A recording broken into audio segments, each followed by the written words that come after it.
नमस्कार और स्वागत है। नमस्कार। आज हम 2025 के लिए भारत की कुछ सबसे जरूरी वैश्विक रैंकिंग्स की दुनिया में उतरने वाले हैं। हाँ, और ये एक ऐसा विषय है जो अक्सर काफी कंफ्यूजिंग हो सकता है। बिल्कुल, सच कहूँ तो ये एक दुस्वप्न जैसा लगता है। इतने सारे इंडेक्स, इतने सारे number, global hunger, human development, press freedom. हाँ, ये सब याद रखना लगभग नामुमकिन लगता है। तो आज का हमारा मिशन इन नंबरों के डर को खत्म करना है और इस उलझी हुई जानकारी को सुलझाना है। हमारे पास कुछ बहुत ही सरल और मजेदार ट्रिक्स हैं जो इन रैंकिंग्स को याद रखना वाकई आसान बना देंगी। लेकिन ये सिर्फ रटने के लिए नहीं है ना? नहीं, बिल्कुल नहीं।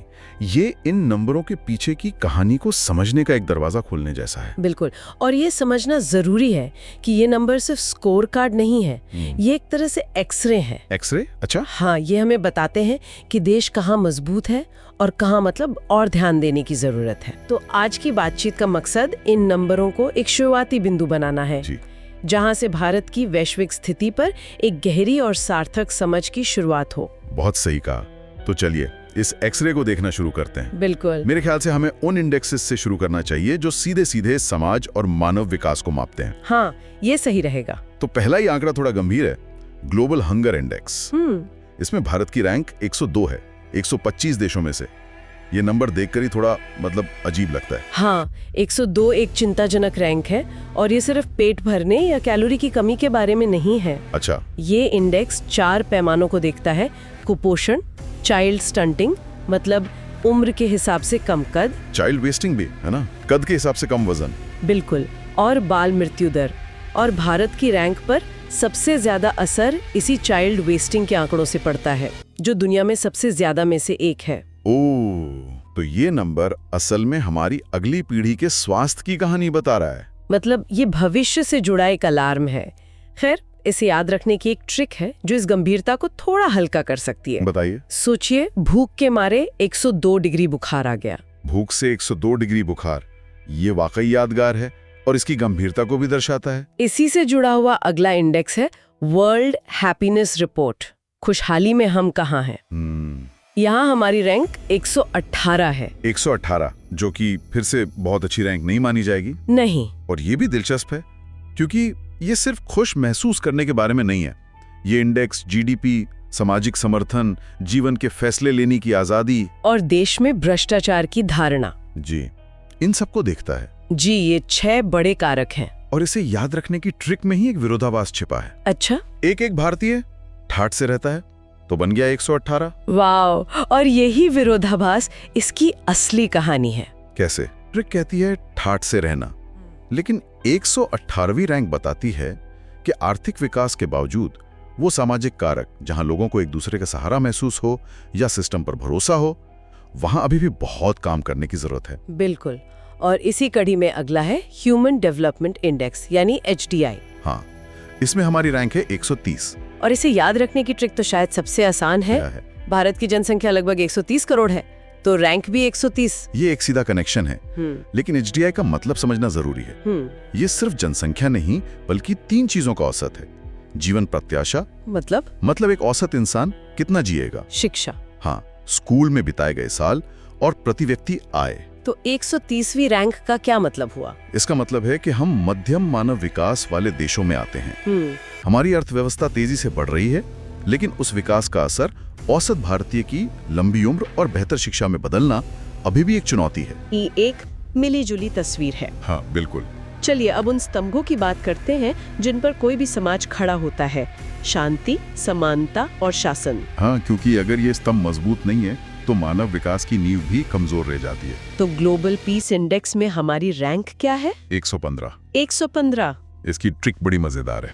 बताइए। जब 2 लोग यानी 1-1-11 लड़ रहे होते हैं तो शांति के लिए आप क्या दिखाते हैं? अपना हाथ। अपना हाथ यानी पंजा, जिसमें 5 उंगलियां होती हैं, तो 1, 1 और 5। 115। ये तो काफी विजुअल है। और 115 की ये रैंक इस बात को दर्शाती है कि भारत को आंतरिक और बाहरी दोनों तरह की शांति चुनौतियों का सामना करना पड़ता है। ये इंडेक्स समाज में अपराध दर से लेकर पड़ोसी देशों से रिश्तों तक कई चीजों को मापता है। तो वो शांति का पंजा दिखाना एक जरूरत भी है और एक लक्ष्य भी। बिल्कुल। अब आते हैं एक और अहम मुद्दे पर, वर्ल्ड जेंडर गैप इंडेक्स। जी, यहाँ हमारी रैंक 131 है। इसकी ट्रिक भी सीधी है। क्या है? दो लोगों एक और एक के बीच गैप तब आता है जब कोई तीसरा 3 आ जाता है। ये ट्रिक एक सामाजिक टिप्पणी जैसी लगती है। हाँ। और ये 131 की रैंक 4 मुख्य क्षेत्रों में गैप को मापती है: आर्थिक भागीदारी, शिक्षा, स्वास्थ्य और राजनीतिक सशक्तिकरण। हाँ, दिलचस्प बात यह है कि भारत ने शिक्षा में गैप को काफी हद तक कम कर दिया है, लेकिन आर्थिक भागीदारी और राजनीतिक प्रतिनिधित्व के मामले में हम अभी भी बहुत पीछे हैं। तो असली चुनौती महिलाओं को वर्कफोर्स में लाना है और उन्हें लीडरशिप भूमिकाओं में पहुंचाना है। ये तो बहुत जरूरी बात है। अब बात करते हैं लोकतंत्र के एक और मजबूत स्तंभ, प्रेस की आजादी। वर्ल्ड प्रेस फ्रीडम इंडेक्स में हमारी रैंक 151 है 180 देशों में। ये आंकड़ा मुझे व्यक्तिगत रूप से काफी चौंकाने वाला लगा। ये वाकई एक चिंताजनक आंकड़ा है, और इसकी रैंक इतनी कम क्यों है ये समझना जरूरी है। हाँ, ये सिर्फ सेंसरशिप के बारे में नहीं है। इसे तैयार करने वाली संस्था पत्रकारों की सुरक्षा, मीडिया की स्वतंत्रता और मीडिया में एकाधिकार जैसे मुद्दों को भी देखती है। बिल्कुल। हाल के सालों में पत्रकारों के खिलाफ हिंसा और कुछ मीडिया समूहों के बढ़ते प्रभाव ने इस रैंक पर असर डाला है। इसे याद रखने के लिए एक सांस्कृतिक ट्रिक है। अच्छा। सोचिए, जब कोई रिपोर्टर कवरेज के लिए आता है तो उसे शगुन का लिफाफा दिया जाता है। और शगुन अक्सर 151 का होता है। जी। ये शगुन वाली बात एक विडंबना भी है, क्योंकि ये रैंक दिखाती है कि प्रेस के लिए माहौल उतना शुभ नहीं है। सही बात है। अब इसी से जुड़ा है करप्शन परसेप्शन इंडेक्स, जिसमें हमारी रैंक 96 है। और इसकी ट्रिक शब्दों में ही छिपी है। करप्शन में दूसरों का पैसा छीनते हैं। और छीनते सुनने में 96 जैसा लगता है। बिल्कुल। और यहाँ परसेप्शन यानी धारणा शब्द बहुत महत्वपूर्ण है। ये इंडेक्स असल भ्रष्टाचार को नहीं, बल्कि व्यापार जगत के लोगों और विशेषज्ञों के बीच भ्रष्टाचार की धारणा को मापता है। तो 96 की रैंक क्या बताती है? ये बताती है कि सुधारों के बावजूद भारत में व्यापार करने को लेकर भ्रष्टाचार की धारणा अभी भी एक बड़ी बाधा बनी हुई है। तो शासन और सामाजिक स्तंभों की ये तस्वीर काफी जटिल है। हाँ, ये तो है। लेकिन इन चुनौतियों के बावजूद भारत का आर्थिक और तकनीकी इंजन तेजी से आगे बढ़ रहा है। बिल्कुल। चलिए देखते हैं कि वहाँ क्या कहानी है। हाँ, ये एक ऐसा क्षेत्र है जहाँ भारत दुनिया को हैरान कर रहा है, और ये रैंकिंग्स उस कहानी को साफ दिखाती हैं। यहाँ एक ट्रिक से 2 निशाने लगेंगे। वो कैसे? ग्लोबल इनोवेशन इंडेक्स और इंटरनेशनल इंटेलेक्चुअल प्रॉपर्टी इंडेक्स, दोनों में भारत की रैंक 38 है। दोनों में 38? ये बहुत दिलचस्प है। कुछ साल पहले हम इन रैंकिंग्स में बहुत पीछे थे। 38 पर आना एक बड़ी छलांग है। ग्लोबल इनोवेशन इंडेक्स दिखाता है कि हम रिसर्च, टेक्नोलॉजी और एक जीवंत स्टार्टअप इकोसिस्टम बनाने में कितना अच्छा कर रहे हैं। और इन दोनों चीजों यानी इनोवेशन और इंटेलेक्चुअल प्रॉपर्टी की रक्षा कौन करता है? कौन? एक आर्टिस्ट। इनोवेशन भी एक कला है और आईपी की रक्षा भी। तो आर्टिस्ट से याद रखिए 38। आर्टिस्ट 38। हाँ, ये एक अच्छा कनेक्शन है ना? और आईपी इंडेक्स में वही रैंक होना ये दिखाता है कि अब दुनिया मानने लगी है कि भारत में नए विचारों और आविष्कारों को सुरक्षित रखने के लिए बेहतर कानून और व्यवस्था है, जो विदेशी निवेश के लिए एक बहुत बड़ा प्लस पॉइंट है। बिल्कुल। इनोवेशन की बात हुई है तो स्टार्टअप्स की बात करना तो बनता ही है, खास तौर पे यूनिकॉर्न्स की। हाँ, यूनिकॉर्न्स मतलब वो प्राइवेट स्टार्टअप कंपनियां जिनकी वैल्यू $1 बिलियन से ज्यादा है। ग्लोबल यूनिकॉर्न इंडेक्स में हम कहाँ हैं? यहाँ हम दुनिया के टॉप खिलाड़ियों में से एक हैं। हम तीसरे स्थान पर हैं, सिर्फ अमेरिका और चीन के बाद। और ट्रिक बहुत आसान है। शब्द UNI में 3 अक्षर हैं, UNI, बस 3 अक्षर, तीसरी रैंक। वाह, ये तो बहुत सरल है। और तीसरा स्थान सिर्फ 1 नंबर नहीं है। ये दिखाता है कि भारत में बड़े और महत्वाकांक्षी बिजनेस बनाने की क्षमता है और दुनिया भर के निवेशक उन पर दांव लगाने को तैयार हैं। तो अब चुनौती क्या है? अब चुनौती इन यूनिकॉर्न्स को लंबे समय तक चलने वाले और मुनाफा कमाने वाले व्यवसायों में बदलने की है। और आर्थिक ताकत के साथ साथ सैन्य ताकत भी आती है। जी। ग्लोबल फायर पावर इंडेक्स, जो दुनिया की सैन्य शक्तियों को मापता है, उसमें हमारी रैंक 4 है, चौथी रैंक। और इसका तर्क ये है कि भारत अपनी सैन्य शक्ति से चारों दिशाओं में सुरक्षित है, पूरा, पश्चिम, उत्तर, दक्षिण। 4 दिशाएं, चौथी रैंक, ये बिल्कुल सही है। और ये इंडेक्स सिर्फ सैनिकों या टैंकों की संख्या नहीं देखता। अच्छा? ये देश की भौगोलिक स्थिति, लॉजिस्टिक्स, रक्षा बजट और औद्योगिक क्षमता को भी ध्यान में रखता है। तो दुनिया में चौथी सबसे बड़ी सैन्य शक्ति होना भारत को एक प्रमुख वैश्विक खिलाड़ी बनाता है, इसमें कोई शक नहीं। तो हम एक बड़ी आर्थिक और सैन्य शक्ति हैं, अब देखते हैं कि इसका असर दुनिया के मंच पर भारत के रिश्ते और पर्यावरण के प्रति हमारी जिम्मेदारी पर कैसे पड़ता है। बिल्कुल, क्योंकि आज के दौर में किसी भी देश की ताकत सिर्फ उसकी सेना या अर्थव्यवस्था से नहीं, बल्कि उसकी सॉफ्ट पावर और वैश्विक जिम्मेदारियों से भी मापी जाती है। बिल्कुल। तो सबसे पहले हेनले पासपोर्ट इंडेक्स, हमारा पासपोर्ट कितना पावरफुल है? इसमें हमारी रैंक 85 है। 85। इसका मतलब क्या है? 85वीं रैंक का मतलब है कि भारतीय पासपोर्ट धारक दुनिया के लगभग 62 देशों में बिना वीजा के या वीजा ऑन अराइवल के साथ यात्रा कर सकते हैं। तो ये हमारे राजनयिक संबंधों का एक पैमाना है। हाँ, हम कई पड़ोसी देशों से आगे हैं, लेकिन जापान या सिंगापुर जैसे देशों से हम अभी भी काफी पीछे हैं। उनके नागरिक 190 से ज्यादा देशों में आसानी से जा सकते हैं। इसे याद रखने की एक काव्यात्मक ट्रिक है। अच्छा। पासपोर्ट से हम उड़कर जाते हैं, और उड़ता कौन है? पंछी। तो पंछी से याद रखिए 85। पंछी 85, ये अच्छा है। अब एक बहुत जरूरी मुद्दे पर आते हैं, पर्यावरण। क्लाइमेट चेंज परफॉर्मेंस इंडेक्स में हमारी रैंक 10 है। ये काफी अच्छी रैंक लगती है। हाँ, टॉप 10 में होना अच्छी बात है। और इसकी ट्रिक है कि क्लाइमेट चेंज से परेशान होकर धरती कह रही है अब बस। और अब बस से बना 10। जी। लेकिन इस 10 में एक पेंच है। क्या? इस इंडेक्स में पहले 3 स्थान खाली रखे गए हैं, क्योंकि इसे बनाने वालों का मानना है कि कोई भी देश पेरिस समझौते के लक्ष्यों को पूरा करने के लिए पर्याप्त काम नहीं कर रहा है। ओह, तो असल में हम 7वें स्थान पर हैं। हाँ, हमारी अच्छी रैंकिंग का कारण हमारी प्रति व्यक्ति कम उत्सर्जन और नवीकरणीय ऊर्जा में हमारा जोरदार निवेश है। तो चुनौती क्या है? चुनौती ये है कि जैसे जैसे हमारी अर्थव्यवस्था बढ़ेगी, इस रैंक को बनाए रखना मुश्किल होगा। ये तो एक अहम जानकारी है। इसी से जुड़ा है सस्टेनेबल डेवलपमेंट इंडेक्स SDG, जिसमें हमारी रैंक 99 है। SDG संयुक्त राष्ट्र के 17 लक्ष्य हैं, जिनमें गरीबी खत्म करने से लेकर लैंगिक समानता और साफ पानी तक सब कुछ शामिल है। बिल्कुल। और 99 को याद रखने के लिए क्रिकेट का सहारा लेते हैं। कैसे?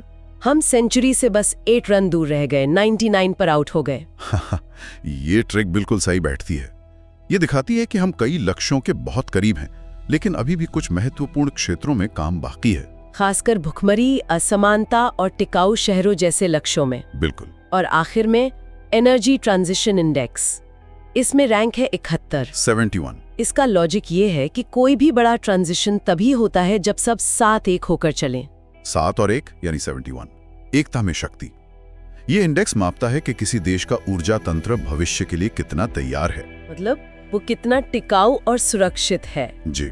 71 की रैंक एक ठीक-ठाक मिड टेबल रैंक है। ये दिखाती है कि हमारी नीयत तो है, लेकिन पूरे देश के एनर्जी सिस्टम को कोयले से हटाकर ग्रीन एनर्जी पर लाने का ढांचागत काम बहुत बड़ा और चुनौतीपूर्ण है। हाँ।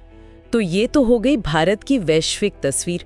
अब एक नजर डालते हैं देश के अंदर की रैंकिंग्स पर। हाँ, ये भी जरूरी है। भारत के भीतर संस्थान और शहर कैसा प्रदर्शन कर रहे हैं। हाँ, क्योंकि वैश्विक रैंकिंग्स में सुधार तभी होगा जब देश के अंदर की नींव मजबूत होगी। तो हमारी अपनी जो नेशनल इंस्टीट्यूशनल रैंकिंग फ्रेमवर्क है, यानी NIRF, जी, जो भारत के शिक्षण संस्थानों को रैंक करती है, उसके हिसाब से भारत का टॉप संस्थान कौन सा है? वो है IIT मद्रास, जो लगातार कई सालों से टॉप पर बना हुआ है। अच्छा।